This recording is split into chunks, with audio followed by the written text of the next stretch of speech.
Welcome to పయనించే సూర్యుడు. వార్తల్లో ముందుగా ముఖ్యాంశాలు.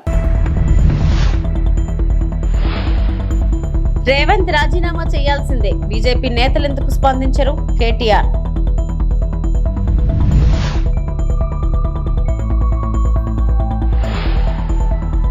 కలియుగ ప్రత్యక్ష దైవం శ్రీ వెంకటేశ్వర స్వామి వారిని పలువురు ప్రముఖులు దర్శించుకున్నారు.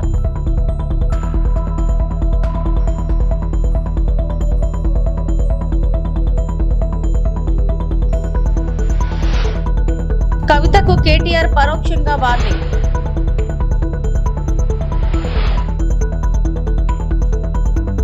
చిత్ర పరిశ్రమకు ఎగ్జిబిటర్లకు, డిస్ట్రిబ్యూటర్లకు, ప్రొడ్యూసర్లకు ఉపయోగపడే విధంగా నిర్ణయాలు తీసుకునేందుకు హోంశాఖ ముఖ్య కార్యదర్శి నేతృత్వంలో విచారణ చేపడుతున్నామని మంత్రి కందుల దుర్గేష్ స్పష్టం చేశారు. శనివారం రాజమహేంద్రవరంలోని హుకుంపేటలో ఉన్న తన క్యాంప్ కార్యాలయంలో నిర్వహించిన మీడియా సమావేశంలో మంత్రి కందుల దుర్గేష్ మాట్లాడారు. ఈ సందర్భంగా సినీ పరిశ్రమకు కూటమి ప్రభుత్వం అందిస్తున్న సహకారాన్ని వివరించారు. సినీ పరిశ్రమకు పూర్తి సహకారం అందించే ఉద్దేశంతో కూటమి ప్రభుత్వం పనిచేస్తుందని తెలిపారు. జూన్ 1వ తేదీ నుండి సినిమా థియేటర్ బంద్ చేయబోతున్నారన్న విషయం కొన్ని రోజులుగా ప్రచారంలోకి వచ్చిందని, ఈ క్రమంలో ఎందుకు ఈ వాతావరణం తెరపైకి వచ్చిందని, దీని ప్రోద్బలం అందిస్తున్న వ్యక్తులెవరూ, జరుగుతున్నదేమిటో తదితర అంశాలన్నిటిపై విచారణ జరిగితే చిత్ర పరిశ్రమకు ఉపయోగపడే విధానాలను అవలంబించేందుకు వీలుగా ఉంటుందన్నారు. దీని మీద వెంటనే లోతుగా అంశాలను విచారించండి, తద్వారా ఏం జరుగుతుందో తెలుసుకోవాలి. దాన్ని బట్టి ఒక నిర్ణయాన్ని మనం తీసుకోవడం కుదురుతుందని చెప్పాం. ఆ ప్రాసెస్ స్టార్ట్ అవుతుంది. అయితే ఇవాళ ఒకటే మేము చెప్పేది అందరికీ కూడా, సినిమా రంగానికి చెందిన వారికి కూడా చెప్పేది, ఈ ప్రభుత్వం ముఖ్యమంత్రి చంద్రబాబు నాయుడు గారి నేతృత్వంలో అధికారంలోకి వచ్చిన దగ్గర నుంచి కూడా పరిశ్రమకి పూర్తిగా సహకారం అందించాలనేటువంటి ఆలోచనతో, గత ప్రభుత్వంలా కాకుండా ఈ ప్రభుత్వం పూర్తిగా అన్ని అంశాలని పరిశీలించి మీకు సహకారం పెద్ద ఎత్తున ఇవ్వాలనేటువంటి ఆలోచన చేస్తున్న విషయం అందరికీ తెలుసు సినిమా పరిశ్రమ వారికి. దాంతోపాటు ఉప ముఖ్యమంత్రి పవన్ కళ్యాణ్ గారు స్వయంగా ఆయన సినిమా రంగం నుంచి వచ్చారు. ఆయన స్పష్టంగా అధికారంలోకి వచ్చిన వెంటనే ఒక సమావేశాన్ని ఏర్పాటు చేసి పెద్ద నిర్మాతలందరినీ కూర్చోబెట్టి మాట్లాడి, మీకు ఏ సమస్యలు ఉంటే వాటిని అన్నింటినీ పరిష్కరించడానికి మేము సిద్ధంగా ఉన్నాం. అదేవిధంగా సినిమా రంగాన్ని గౌరవించాల్సినటువంటి బాధ్యతను మేము తీసుకున్నాం, గతంలోలా కాదు అనేటువంటి మాట చెప్పి, ఏ సమస్య మీకు ఇబ్బంది ఉన్నా కూడా మా సినిమాటోగ్రఫీ మినిస్టర్ ఉన్నారు, తనతో మాట్లాడండి అనేటువంటి మాట కూడా వారు చెప్పడం జరిగింది. కేవలం అంతవరకు పరిమితం మాత్రమే కాకుండా, ఎప్పుడైతే ఏ రకంగా సినిమా థియేటర్లకు సంబంధించినటువంటి ప్రైస్ హైక్ చేసుకోవాలనుకున్నారో వాళ్ళు, అది మాకు ఒక అప్లికేషన్ పెట్టడం, దాన్ని ప్రతి సినిమాకి కూడా ఏదో స్థాయిలో ఆ ప్రైస్ని హైక్ చేయటం, ఇవన్నీ జరుగుతూ వస్తూ ఉన్నాయి. ఏ నిర్మాత కూడా ఇబ్బంది పడినటువంటి పరిస్థితి. అదేవిధంగా సినిమా నిర్మాణం జరిగేటప్పుడు రాష్ట్రంలో ఎక్కడ ఏం జరుగుతున్నా కూడా వారికి ఏ అనుమతులు కావాల్సి వచ్చినప్పటికీ కూడా వెంటనే స్పందిస్తున్నాం. ఎక్కడైనా చిన్న చిన్న ఇబ్బందులు ఉంటే వారు చాలా సందర్భాల్లో నిర్మాతలందరూ కూడా నన్ను కాంటాక్ట్ చేస్తూ ఉంటారు. చేసిన వెంటనే వారికి అనుమతులు ఇచ్చే విషయంలో కానీ ఇతరతర అంశాల్లో కానీ వెంటనే స్పందించి వారికి ఆ రకమైనటువంటి సహకారాన్ని కూడా అందిస్తూ ఉన్నాం. ఇలా ఒక మంచి వాతావరణం నడుస్తున్నప్పుడు ఇప్పుడు సడన్గా థియేటర్లు మూసివేత అనేటువంటి అంశం తెర మీదకి రావడం అనేది ఎందుకు జరుగుతుంది? దీని వెనక ఏమైనా కారణాలు ఉన్నాయా? అది కూడా రేపు జూన్ 12వ తారీఖున పవన్ కళ్యాణ్ గారి సినిమా రిలీజ్ అవుతున్న సందర్భంలో ఎందుకు ఈ రకమైన వాతావరణం వచ్చింది? అదే సందర్భంలో ఒకవేళ మీరు థియేటర్లు మూసివేయాలనేటువంటి నిర్ణయం కానీ తీసుకున్నట్లయితే, ఆ నిర్ణయాన్ని అసలు మీరు ముందు ఎవరితో చర్చించి ఆ నిర్ణయానికి రావాలి. కానీ ఎకాయికి థియేటర్లు మూసివేత అనేటువంటి తీవ్రమైన నిర్ణయానికి రావడానికి మీకు దోహదం చేసినటువంటి కారణాలు ఏంటి? ఇవన్నీ తెలియాల్సిన అవసరం ఉంది. కనుక ఈ విచారణ చేపట్టడం అనేటువంటిది కార్యక్రమాన్ని మేము తీసుకోవడం జరిగింది. వైసీపీ మునిగిపోయే నావని, వచ్చే ఎన్నికల్లో ఆ పార్టీకి కనీసం 6 సీట్లు కూడా రావన్న భయం వైసీపీ నేతలకు ఇప్పటి నుంచే పట్టుకుందన్నారు నీటిపారుదల శాఖ మంత్రి నిమ్మల రామనాయుడు. పశ్చిమ గోదావరి జిల్లా నర్సాపురంలో 40 లక్షలతో చేపట్టే మురికి కాలువ తవ్వక పనులకు మంత్రి శంకుస్థాపన చేశారు. అనంతరం మంత్రి మాట్లాడుతూ, ఢిల్లీ లిక్కర్ స్కామ్ కంటే గత ప్రభుత్వ హయాంలో ఏపీలో జరిగిన లిక్కర్ స్కామ్ చాలా పెద్దదని, వేల కోట్లను దోచుకున్నదే కాక రాశిరకం మద్యంతో ప్రజల జీవితాలను కూడా నాశనం చేశారని నిమ్మల రామనాయుడు మండిపడ్డారు. కాలువలు, వ్యవసాయం గురించి మాట్లాడే అర్హత వైసీపీకి లేదన్నారు. గత ప్రభుత్వ హయాంలో ఇరిగేషన్ వ్యవస్థను భ్రష్టు పట్టించారని, కాలువల్లో కనీసం తట్టా మట్టి కూడా తీయలేదని చరిత్ర జగన్దని మండిపడ్డారు. ఈ రోజు శంకుస్థాపన చేయడం జరిగింది. మీ అందరికీ తెలుసు, గత 5 సంవత్సరాల వైసీపీ పాలనలో ఏ డ్రైన్లోనూ కానీ ఏ కెనాల్లో కానీ ఒక తట్ట మట్టి తీసినటువంటి పరిస్థితి లేదు. గత 5 సంవత్సరాల వైసీపీ పాలనలో ఏ షట్టర్కి కానీ, డోర్కి కానీ, లాక్కి కానీ, రోప్కి కానీ మరామతుల మాట అటుంచి కనీసం గ్రీజు పెట్టి మెయింటెనెన్స్ చేసినటువంటి పరిస్థితి లేదు. దానివల్ల అంటే గత వైసీపీ ప్రభుత్వం చేసినటువంటి పాపాలన్నీ కూడా ఈరోజు మాకు శాపాలుగా రైతులకు మారినటువంటి పరిస్థితి.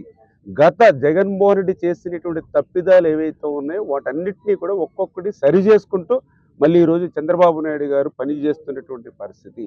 ఏదైతే మీ అందరికీ తెలుసు, మరి వేల కోట్ల రూపాయలు కట్టినటువంటి ప్రాజెక్టులు కానీ, రిజర్వాయర్లు కానీ, కెనాల్స్ కానీ, డ్రైన్స్ కానీ సంవత్సరం మెయింటెనెన్స్ లేకపోతే ఆ వేల కోట్ల రూపాయలు కూడా వృధా అవుతుంది. అటువంటి విషయాన్ని కూడా 5 సంవత్సరాల్లో జగన్మోహన్ రెడ్డి మరిచిపోయి 5 రూపాయలు కూడా ఇరిగేషన్కి మరి ఏదైతే ఈ యొక్క మెయింటెనెన్స్కి పెట్టకపోవడం వల్లే ఇటువంటి దుస్థితి. ఈ రబీ పంట అంటే ఈ దాళవ పంటకి 1281 కోట్ల రూపాయలు ఆల్రెడీ రైతుల అకౌంట్లో చేరాయి. నిజంగా ఇది ఒక రికార్డు. రైతు పంట అమ్మినటువంటి 48 గంటల నుంచి రోజుల లోపులోనే మరి ఎలా పెద్ద ఎత్తున అమౌంట్లు చేయాలి, మాటలు కాదు. ఇంకా ఈరోజు ధాన్యం అమ్మకాలు జరుగుతూ ఉన్నాయి. ఆల్రెడీ రైతుల అకౌంట్లోకి 1281. ఇది రాష్ట్రం గురించి ఆ రోజు చంద్రబాబు నాయుడు గారు శాసనసభలో ఫ్లోర్ మీద కూర్చుంటే రాత్రి 11 గంటలకు కట్టావు ఇన్సూరెన్స్ని మర్చిపోవడం అంటే రైతును మర్చిపోవడమే. అటువంటి వ్యక్తివి ఈరోజు వ్యవసాయం గురించి నువ్వు ఎట్లా మాట్లాడతావు? యాంత్రీకరణ ఆ రోజు 50% సబ్సిడీతో చంద్రబాబు నాయుడు గారు ఇస్తే నీ పరిపాలనలో కనీసం బరక ముక్క కూడా ఇవాళ రైతులకు అందజేయలేటువంటి పరిస్థితి 5 సంవత్సరాల్లో. ఇట్లా చెప్పుకుంటూ పోతే నీవు రైతు వ్యతిరేక పాలనతో మరి ఏదైతే నువ్వు ఆ రోజు వ్యవసాయ శాఖని మూత వేసేటువంటి విధంగా నీ పరిపాలన ఏదైతే సాగిందో, అందుచేత ఈరోజు ఆ రైతు గురించి వ్యవసాయం గురించి మాట్లాడేటువంటి అర్హత ఈ జగన్మోహన్ రెడ్డికి కానీ వైఎస్ఆర్సీపీ పార్టీ నాయకులకు కానీ లేదని చెప్పి మీ ద్వారా అందరూ కూడా తెలియజేస్తాను. జగన్మోహన్ రెడ్డి మైండ్ గేమ్ ఎప్పుడు కూడా మభ్యపెట్టి మాయ చేసి అసత్యాలు అబద్ధాలు మాట్లాడడం, ప్రచారం చేయడం. మాజీ మంత్రి బీఆర్ఎస్ ఎమ్మెల్యే కేటీఆర్ తెలంగాణ భవన్లో మీడియాతో మాట్లాడుతూ ఓటుకు నోటు కుంభకోణం ఇంకా ఎవరూ మర్చిపోలేదు. ఢిల్లీ కాంగ్రెస్ నేతలకు తెలంగాణ ఏటీఎంలా మారిపోయింది. ఎప్పుడు కావాలంటే అప్పుడు డబ్బులు పంపిస్తున్నారు. మంత్రి కోమటిరెడ్డి వెంకటరెడ్డి గతంలో రేవంత్ రెడ్డిపై విమర్శలు చేశారు. పీసీసీ పదవి కోసం రేవంత్ 50 లక్షలు ఇచ్చారని కాంగ్రెస్ నేతలే ఆరోపణలు చేశారు. ఇప్పుడు సీటుకు రూట్ కుంభకోణం బయటపడింది. రేవంత్ రెడ్డి వైఖరితో దేశవ్యాప్తంగా తెలంగాణ పరువు పోయింది. నేషనల్ హెరాల్డ్ కేసులో రేవంత్ రెడ్డి పేరు బట్టబయలైంది. రేవంత్ రెడ్డితో రాజీనామా చేయించి నిష్పాక్షపాతంగా విచారణ చేయించాలి. రేవంత్ రెడ్డి తరచూ ఢిల్లీకి ఎందుకు వెళ్తున్నారో అర్థమవుతుంది. హస్తీనా పెద్దల కాళ్లు పట్టుకోవడానికే రేవంత్ రెడ్డి ఢిల్లీకి వెళ్తున్నారు. ఢిల్లీ బాసులకు రేవంత్ రెడ్డి వేల కోట్లు చందాలు ఇస్తున్నారు. లీడర్లు, కాంట్రాక్టర్లతో రేవంత్ దందాలు చేశారు. రేవంత్ జపాన్ పర్యటనపై మాకు అప్పుడే సందేహాలు వచ్చాయి. యంగ్ ఇండియా పేరుతో దందా చేశారు. నేషనల్ హెరాల్డ్ కేసులో భారీ వసూళ్లకు పాల్పడ్డారు. రేవంత్ రెడ్డి వ్యవహారంలో రాహుల్ గాంధీ ఎందుకు స్పందించడం లేదో చెప్పాలని ప్రశ్నించారు. ఇక్కడ తెలంగాణలో రేవంత్ రెడ్డి గారు గద్దెనెక్కినప్పటి నుంచి యంగ్ ఇండియా అని చెప్పి కలవరిస్తూ ఉన్నారు. అసలు ఈ యంగ్ ఇండియా వెనకాల ఉన్న కథ ఏందో నిన్న ఈడీ కేసు, ఈడీ ఛార్జ్షీటు చాలా వివరంగా చెప్పింది. మనం గతంలో ఇక్కడ తెలంగాణలో 2015వ సంవత్సరంలో చూసినాం. ఓటుకు నోటు కుంభకోణం ఇంకెవరు కూడా మర్చిపోలేదు. అప్పటి నుంచి రేవంత్ రెడ్డి గారికి బ్యాగ్ మ్యాన్ అనే పేరు కూడా కొత్తగా, అంటే bat man, super man, spider man లాగా బ్యాగ్ మ్యాన్ అనే మంచి పేరు కూడా తెలంగాణలో చాలామంది పిల్లలు పెట్టుకున్నారు. అదేమో ఓటుకు నోటు కుంభకోణం, ఇదేమో సీటుకు రూటు కుంభకోణం. ఇదేదో ఊరికే అనట్లేదు సీటుకు రూటు కుంభకోణం అని. స్పష్టంగా రేవంత్ రెడ్డి గారి గురించి నేను చెప్పడం కాదు, ఈరోజు మంత్రిగా ఉన్న కోమటిరెడ్డి వెంకటరెడ్డి గారే ఓపెన్గా బహిరంగంగా పత్రికా సమావేశంలోనే చెప్పినారు. ఈయన 50 కోట్లు పెట్టి పిసిసి అధ్యక్ష పదవి కొనుక్కున్నాడు అనే మాట ఆ రోజు స్వయంగా ఈనాటి మంత్రి, ఆనాటి ఎంపీ కోమటిరెడ్డి వెంకటరెడ్డి గారు చెప్పిన మాట. కానీ సరే, వెంకటరెడ్డి గారు చెప్పిన దానికి ఆ రోజు ఆధారాలు లేకపోవచ్చు, కానీ ఈరోజు ఆధారం ఉంది అంటూ ఎన్ఫోర్స్మెంట్ డైరెక్టరేట్ వారు ఛార్జ్షీట్లో స్పష్టంగా ఎవరు డబ్బులు ఇచ్చారు, ఏ పొజిషన్ అమ్ముకున్నారు, ఎన్ని డబ్బులు ఇచ్చారో కూడా స్పష్టంగా చెప్తా ఉన్నారు. ముందేమో ఆనాడు పీసీసీ కోసమేమో సూటుకు ఆనాడు పిసిసి పదవి కోసం బ్రహ్మాండంగా ఆ రోజు డబ్బులు ఇచ్చి 50 కోట్లు ఇచ్చి తెచ్చుకున్నారని వాళ్ళ కాంగ్రెస్ నాయకులు చెప్పిన మాట. ఈరోజు ఢిల్లీకి ఇప్పటికి కూడా జరుగుతూ ఉన్నది ఏమంటే తెలంగాణ అనేది కాంగ్రెస్ పార్టీకి ఒక ఏటీఎంగా మారిపోయిన మాట వాస్తవం. ఎప్పుడు డబ్బులు కావాలి అని కాంగ్రెస్ పార్టీ వాళ్ళు అనుకుంటే అప్పుడు పెద్ద ఎత్తున డబ్బులు అందిస్తూ తన పదవిని కాపాడుకుంటూ ఉన్నారు రేవంత్ రెడ్డి గారు. ఇవాళ ఓటుకు నోటు జరిగినప్పుడేమో రేవంత్ రెడ్డి గారు ఒక ఎమ్మెల్యే, కానీ ఈరోజు ఈ రాష్ట్రానికి ముఖ్యమంత్రి. కాబట్టి యావత్ దేశం పరువు, యావత్ దేశం ముందు తెలంగాణ పరువు ఇవాళ తీసి పరువు పోగొట్టి నిజంగా తెలంగాణ ముఖ్యమంత్రి అంటే ఇట్లాంటి వ్యక్తి అనే పరిస్థితి ఇవాళ కనబడతా ఉంది. ఇది కర్ణాటక కాంగ్రెస్ మాట, నా మాట కాదు. ఒక విచారణ ఎదుర్కోవాల్సి వస్తే ముఖ్యమంత్రి గారు ఈదర్ ఈ షుడ్ రిజైన్ వాలంటరీలీ, స్వచ్ఛందంగా తప్పుకోవాలి, లేదా ఆయనను అర్జెంటుగా తొలగిస్తేనే నిష్పక్షపాతమైన ఎంక్వైరీ జరుగుతుంది అనే మాట వారు చెప్పిన మాట. ఇవాళ మేమంటుంది కూడా అదే. 4 కోట్ల ప్రజల ముందు ఇవాళ ఆ ప్రజలకు నాయకత్వం వహించే నాయకుడిగా అక్కడ కూర్చున్న వ్యక్తికి తప్పకుండా నిజాయితీ ఉంటే, నైతికత ఉంటే వెంటనే అయితే రేవంత్ రెడ్డి గారు స్వచ్ఛందంగా తప్పుకోవాలి, లేదా కాంగ్రెస్ పార్టీ పెద్దలు స్పందించి తప్పకుండా వెంటనే వారిని రాజీనామా చేయించి నిష్పక్షపాతంగా విచారణ జరగడానికి సహకరించాలని మేము కూడా డిమాండ్ చేస్తూ ఉన్నాం. రేవంత్ రెడ్డి గారు మాటల ముఖ్యమంత్రి కాదు, మూటల ముఖ్యమంత్రి అని మళ్ళొకసారి తేలిపోయింది దీంతో. ఎందుకంటే మూటలు మోసే పిసిసి అధ్యక్ష పదవి తెచ్చుకున్నారని వెంకటరెడ్డి గారు చెప్పారు. ఇప్పుడు మూటలు మోసే పదవి కాపాడుకుంటున్నారు అని దేశమంతా. మాజీ మంత్రి బీఆర్ఎస్ ఎమ్మెల్యే కేటీఆర్ తెలంగాణ భవన్లో మీడియాతో మాట్లాడుతూ కవిత లేఖపై స్పందించారు. ఈ సందర్భంగా కేటీఆర్, మా పార్టీలో సూచనలు చేయాలనుకుంటే ఎవరైనా లేఖలు రాయవచ్చు, పార్టీలో అంతర్గతంగా మాట్లాడితేనే మంచిది. మా పార్టీలో ప్రజాస్వామిక స్ఫూర్తి ఉంది, పార్టీలో ఎవరైనా సూచనలు చేయవచ్చు, ఎవరైనా లేఖలు రాయవచ్చు. అన్ని పార్టీల్లో కోవట్టులు ఉంటారు, పార్టీలో అందరం కార్యకర్తలమే, అందరూ సమానమే. ముఖ్యమైన విషయం గురించి మాట్లాడుతుంటే దేవుడు దయ్యం ఎందుకు అని ప్రశ్నించారు.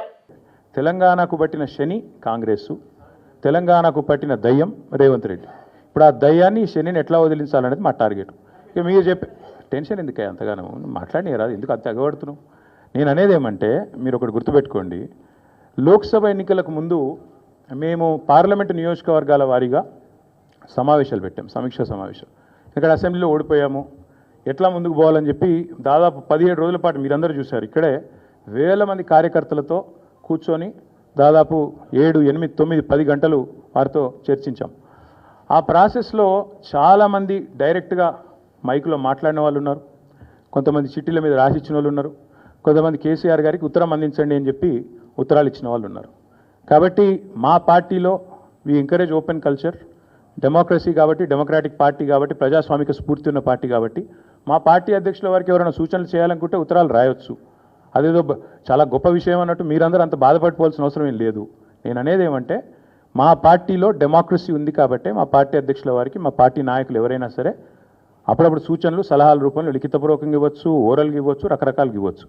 అట్లాగే నేను ఒక మాట మాత్రం చెప్తాను, ఎవరైనా సరే, మనం ఎవరైనా సరే పార్టీలో ఏ హోదాలో ఉన్నా కొన్ని విషయాలు అంతర్గతంగా మాట్లాడాల్సిన విషయాలు అంతర్గతంగా మాట్లాడితేనే బాగుంటుంది. పార్టీ ఫోరమ్స్ ఉన్నాయి, అధ్యక్షుల వారితో కలిసే అవకాశం ఉంది, లేదా ఆఫీస్ బేరర్స్ ఉన్నారు, కలిసి చెప్పుకునే అవకాశం ఉంది. కాబట్టి అంతర్గతంగానే కొన్ని విషయాలు మాట్లాడితే బాగుంటుంది. అది అందరికీ వర్తిస్తుంది, వీళ్ళకి వాళ్ళకని కాదు, అందరికీ వర్తిస్తుంది. తప్పకుండా ఎవరమైనా ఒకటే, ఈ పార్టీలో అందరం కార్యకర్తలమే, అందరికీ కూడా ఇదే సూత్రం వర్తిస్తుంది. కాబట్టి బాపట్లలో 6 నెలలు అవుతున్నా ఇంతవరకు తమ డిమాండ్లు పరిష్కరించలేదు. బావుపూరి దివ్యాంగుల సేవా సమితి రాష్ట్ర అధ్యక్షులు మరియు జనసేన పార్టీ దివ్యాంగుల జన సైనికుడు గోగన ఆదిశేషు గత 6 నెలల క్రితం కొన్ని డిమాండ్లతో బాపట్ల జిల్లా కలెక్టర్ జె వెంకట మురళికి వినతిపత్రం అందజేయడం జరిగిందని, కానీ ఇంతవరకు వాటిలో ఒక్కదానికి కూడా పరిష్కారం చూపలేదని బావుపూరి దివ్యాంగుల సేవా సమితి రాష్ట్ర అధ్యక్షులు మరియు జనసేన పార్టీ దివ్యాంగుల జన సైనికుడు బోధన ఆదిశేషు ఆవేదన వ్యక్తం చేశారు. శుక్రవారం జిల్లా కలెక్టర్ ఆఫీసు నందు నిర్వహించిన దివ్యాంగుల ప్రత్యేక పరిష్కార వేదికలో మరలా అవే డిమాండ్లతో వినతిపత్రం ఇచ్చిన అనంతరం మీడియాతో తన ఆవేదనను పంచుకున్నారు. తమ డిమాండ్లలో ప్రధానంగా ప్రభుత్వ కార్యాలయాల్లో ర్యాంపులు, వీల్ చైర్స్ ఏర్పాటు చేయాలని, దివ్యాంగుల సంక్షేమ శాఖ కార్యాలయం వారానికి 3 రోజులు బాపట్ల జిల్లాలో ఏర్పాటు చేయాలని, దివ్యాంగులకు ఉపకరణాలు అందించాలని, వ్యాపారం చేసుకుంటున్న ప్రతి ఒక్క దివ్యాంగునికి ఐడి కార్డు ఇవ్వాలని కోరారు. జనసేన పార్టీ దివ్యాంగుల జన సైనికుడిగా పనిచేస్తున్నాను. అదేవిధంగా గత 6 నెలల నుంచి కూడా బాపట్ల జిల్లా కలెక్టర్ గారికి మా యొక్క దివ్యాంగుల యొక్క సమస్యలని మరి ఆయనకి తెలియజేసి ఉన్నాం. ఆ సమస్యల్లో భాగంగానే ఈరోజు మరి జిల్లా సంక్షేమ శాఖ ఏడీ గారితో మాట్లాడి 3 రోజులు బాపట్లలో 3 రోజులు జిల్లా సంక్షేమ శాఖ ఆఫీసర్స్ ఉండి జిల్లాలో ఉన్న దివ్యాంగుల సమస్యలు తెలుసుకోమని చెప్పి పరిష్కరించే మార్గంగా ఆలోచించమని కలెక్టర్ గారు చెప్పి ఉన్నాడు. అదేవిధంగా బాపట్ల మున్సిపాలిటీ పరిధిలో ఉన్న మున్సిపాలిటీలో చిన్న వ్యాపారం చేసుకున్న నా ఒక దివ్యాంగులు ఎవరైతే ఉన్నారో వాళ్ళందరూ కూడా ఐడి కార్డులు ఇచ్చి మరి పోలీసు వారు కానీ మున్సిపాలిటీ వారు కానీ వాళ్ళు ఇబ్బంది పెట్టకుండా ఐడి కార్డులు ఇవ్వమని చెప్పి గతంలో తెలియజేసి ఉన్నాం. ఈరోజు కలెక్టర్ గారు కూడా మున్సిపాలిటీ కమిషనర్ గారికి చెప్పి దివ్యాంగులకి వెంటనే ఐడి కార్డులు ఏర్పాటు చేయమన్నాడు. అదేవిధంగా మా ఒక బాపట్ల జిల్లా కలెక్టర్ గారు గతంలో నేను చెప్పినట్లుగానే ఆయన మా ఒక దివ్యాంగుల పైన పెద్ద మనసు చేసుకొని దివ్యాంగుల యొక్క సమస్యలను ఆయన పరిష్కరించే మార్గంగానే ఆలోచన చేస్తూ ఉన్న దాని భాగంగానే ఈరోజు నిదర్శనం. దివ్యాంగులకి మరి ఆఫీసు 3 రోజులు ఏడా మరి దివ్యాంగులు కావాల్సిన వారికి మరి ఐడి కార్డులు వ్యాపారం చేసుకున్న వారికి కూడా ఇవ్వమని చెప్పి ఇవాళ ఒక తగిన తెలియజేసి ఉన్నాడు ఇవాళ కలెక్టర్ గారు. దానికోసం బాపట్ల జిల్లా పరిధిలో ఉన్న మా ఒక్క దివ్యాంగులు అందరం కూడా కలెక్టర్ గారికి ధన్యవాదాలు తెలియజేస్తున్నాం. ఎందుకంటే మా ఒక్క దివ్యాంగుల సమస్యను వెంటనే మీరు మీ దృష్టికి రాగానే వెంటనే పరిష్కరించినందుకు కలెక్టర్ గారు మాకు ఇంకా ఎన్నో పనులు చేయాలని మా దీనిలో భాగంగానే దివ్యాంగులకు ఉపకరణాలు అందించాలని చెప్పి కూడా మరీ తెలియజేస్తూ జిల్లా కలెక్టర్ గారు తెలియజేస్తూ ఉన్నాం. దివ్యాంగుల ఐక్యత. మండల విద్యాధికారి గజ్జల కనకరాజు ఆధ్వర్యంలో 5 రోజుల శిక్షణ కార్యక్రమం పూర్తి చేయడం జరిగింది. దౌలతాబాద్ మండలం జిల్లా పరిషత్ బాలికల ఉన్నత పాఠశాలలో 5 రోజుల శిక్షణ కార్యక్రమం నిర్వహించడం జరుగుతుంది. ఈ రోజు 5వ రోజు ఈ శిక్షణలో రాష్ట్ర స్థాయిలో జిల్లా స్థాయిలో శిక్షణ పొందినటువంటి రిసోర్స్ పర్సన్ల ద్వారా ప్రాథమిక స్థాయి పాఠశాల ఉపాధ్యాయులందరికీ శిక్షణ అందించడం జరుగుతుంది. ఈ శిక్షణ బోధనలోని మెలకువలు, కృత్యాలు, ప్రాజెక్ట్, వివిధ పద్ధతుల ద్వారా విద్యార్థులకు ఎలా బోధించాలి, విద్యా సామర్థ్యాలు ఏ విధంగా సాధించాలనే అంశాలపై శిక్షణ జరుగుతుందని మండల విద్యా అధికారి గజ్జల కనకరాజు సూచించారు.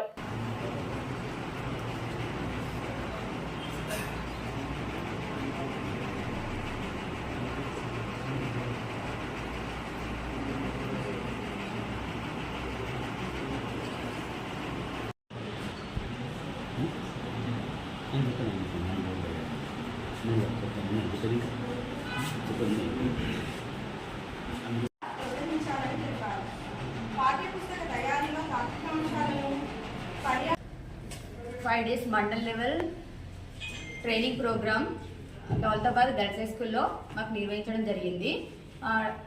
డేట్ వచ్చేసి 20 మే 2025 నుండి ఈరోజు 24 మే 2025 వరకు 5 రోజుల శిక్షణ కార్యక్రమం కొనసాగుతుంది. అయితే మాకు ఈ 5 డేస్లో ప్రతిరోజు ఒక సబ్జెక్టు చెప్పడం జరిగింది. First day Telugu, second day English, third day maths, fourth day EVS. ఇట్లా ప్రతిరోజు సబ్జెక్ట్ వైజ్గా 2 ఆర్పీ సార్ వాళ్ళు మేడమ్స్ ఇద్దరు మాకు చాలా చక్కగా చెప్పారు. అయితే అందరికీ పిల్లలకి ఎలా చెప్పాలో తెలిసినప్పటికైనా కానీ ఇంకా కొత్త మెలకువలు మేము నేర్పించారు. పిల్లలకి ఇంకా ఏ విధంగా చెప్తే బాగుంటుంది, ఇంకా ఏ విధంగా యాక్టివిటీస్ పాటు నిర్వహించడం జరుగుతుంది. ఇది మండల కేంద్రమైన దౌలతాబాద్లోని బాలికల పాఠశాలలో నిర్వహించడం జరుగుతుంది. మరి 5 రోజుల శిక్షణా శిబిరం లోపల 8 మంది ఆర్పీలు, 58 మంది ఉపాధ్యాయులకు శిక్షణ ఇవ్వడం జరుగుతుంది. EVS, social studies, mathematics, Telugu ఈ 4 అంశాలతో పాటు చివరి రోజున పీటీఎం, టూల్స్కు సంబంధించిన అంశాలు కూడా బోధించడం జరుగుతుంది. మరి 2వ రోజు నాడు మనకు మెదక్ డైట్ ప్రిన్సిపాల్ గారు గౌరవ గంగే సార్ వచ్చి అనేక అంశాలు మా ఉపాధ్యాయులకు అందజేయడం జరిగింది. వారి యొక్క ఇక్కడ జరుగుతున్నటువంటి వాళ్ళ అంశాలు కూడా వారు తెలుసుకొని శిక్షణా శిబిరం బాగా జరుగుతుందని సంతృప్తి వెలిపించడం జరిగింది. అలాగే 4వ రోజు ఇంగ్లీష్ డిఆర్పి మంజుల గారు సందర్శించడం జరిగింది. మంజుల మేడం గారు కూడా ఇంగ్లీష్ లోపల ఒక రైమ్ చెప్పారు. ఉపాధ్యాయులందరూ యాక్టివ్గా పాల్గొంటారని సంతోషాన్ని వ్యక్తం చేయడం జరిగింది. ఈరోజు చివరి రోజు మనకు డిస్ట్రిక్ట్ రీసోర్స్ పర్సన్ భాస్కర్ గారు అలాగే హరిదాస్ గారు ఇద్దరు సందర్శించడం జరిగింది. మరి ఇక్కడ జరుగుతున్నటువంటి అనేక అంశాలను వాళ్ళు పరిశీలించడం జరిగింది. ఉపాధ్యాయులు మా మండలానికి చెందినటువంటి ఉపాధ్యాయులు సమయపాలన పాటిస్తూ నూతన విషయాలను తెలుసుకోవడం లోపల విద్యార్థుల్లాగా ఆసక్తిని చూపుతున్నారు. ఆర్పీలకు ఎంతో సహకరిస్తున్నారు. ఈ 5 రోజులు వాళ్ళు ఎంతో ఉత్సాహంతో పాల్గొనడము, పెద్దవారైనప్పటికీ, నాకంటే పెద్దవారైనప్పటికీ కూడా చాలా ఓపికతోటి ఈ కార్యక్రమాన్ని అశాంతం ఉదయం 9 గంటల నుంచి సాయంత్రం 5 గంటల వరకు కూడా నింపాదిగా కూర్చొని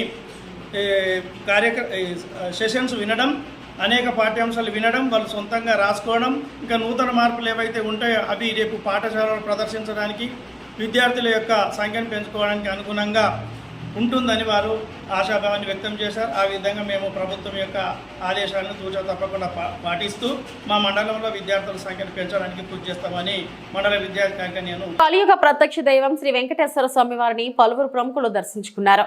శనివారం ఉదయం వీఐపీ విరామ సమయంలో మాజీ team India cricketer MSK Prasad, Tamil Nadu deputy speaker K పిచండేలో వేరువేరుగా కుటుంబ సభ్యులతో కలిసి దర్శించుకుని మొక్కులు చెల్లించుకున్నారు. దర్శనానంతరం ఆలయంలోని రంగనాయకుల మండపంలో వేద పండితులు వేదాశీర్వచనం అందించగా ఆలయ అధికారులు శ్రీవారి తీర్థ ప్రసాదాలను అందించి పట్టు వస్త్రంతో సత్కరించారు.